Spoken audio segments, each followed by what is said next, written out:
As part of my Sunday afternoon stroll around Kensington Gardens and Hyde Park, I had to go and visit the Diana, Princess of Wales Memorial Fountain, which was opened by the late Queen Elizabeth on the 6th of July 2004. As well as being a fitting memorial to Diana, Princess of Wales, this is also a perfect place to cool down when it's hot in the summer months. The water is very calming and soothing, and as it flows over the granite stones, it is meant to represent Diana's ebb and flow of life. And it really is a very peaceful place to stop off and have a rest. As you wander around the memorial, the water has a calm and soothing effect on your mind.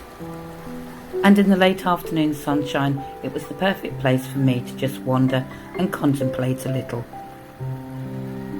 The leaves on the trees were already beginning to turn red in the late summer and early autumn sunshine, but the spaces here by the memorial are great to sit and have a picnic. There's lots of nature to just sit and observe, and of course there's a log for the kids to play on if they get bored. All around the memorial garden you can see some beautiful flowers. These lilies and rose bushes are planted at the front of the memorial, and they are really gorgeous. After I'd had a rest and walked around the memorial garden, I made my way towards the Lansbury Lido. This private serpentine swimming club has been here since the late 1800s. There is now a cafe and outside seating where you can look out at views over the Serpentine. This Lido was originally created by George Lansbury, MP for Poplar and leader of the Labour Party in the 20th century. He also has connections to the local area in which I live in Essex. The flat where I live stands on land that used to belong to the Hutton Poplars Training School, which George Lansbury established in 1906 in Hutton, Essex. Ever since the Victorian times, they've held Christmas Day swims here at the Lido on the Serpentine. It's become a Christmas tradition, and the author J.M. Barrie used to award medals to the winner. Once you've had a good look at the Lido and some of the stunning plants and floral displays around it, you can start walking down towards the Rose Garden.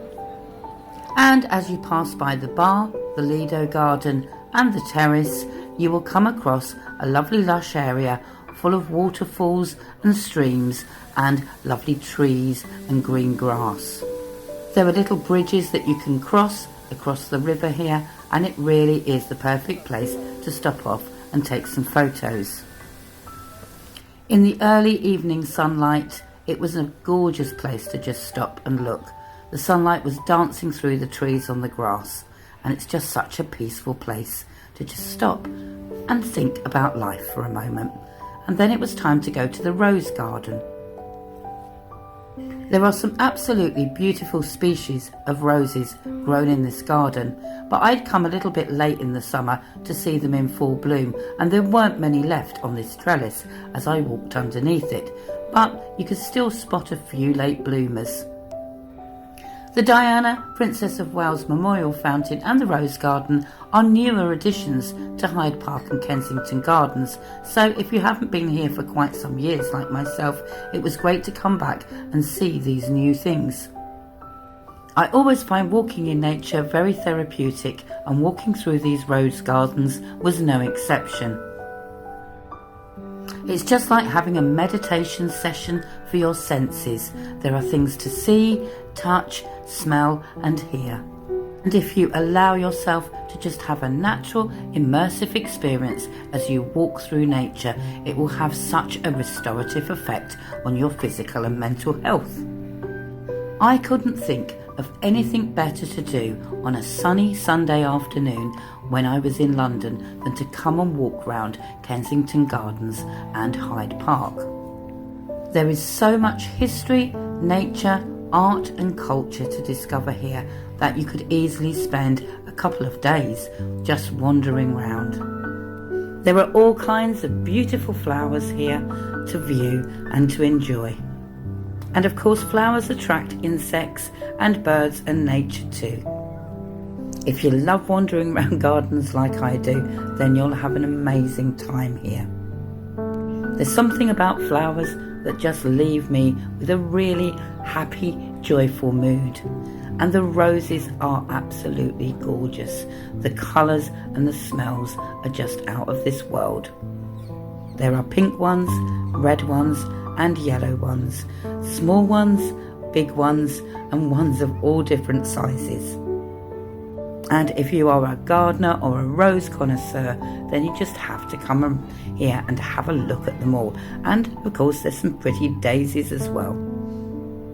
As you wander around the gardens and you peek behind the bushes, you will find some wonderful things like fountains and statues, just sitting there waiting to be discovered, and surrounded by beautiful, colourful roses like this. It's a real floral delight for all the senses. As we begin to leave the park, there is one last statue and fountain that we're going to look at before we leave, and this is really a magnificent one. I hope you've really enjoyed this walk around the Princess Diana Memorial and the Rose Garden. If you've enjoyed this video, I hope you'll give me a follow and give me a like. And if you're watching this on YouTube, then please subscribe for more videos just like this. Join me on another walking video soon, and thanks for watching.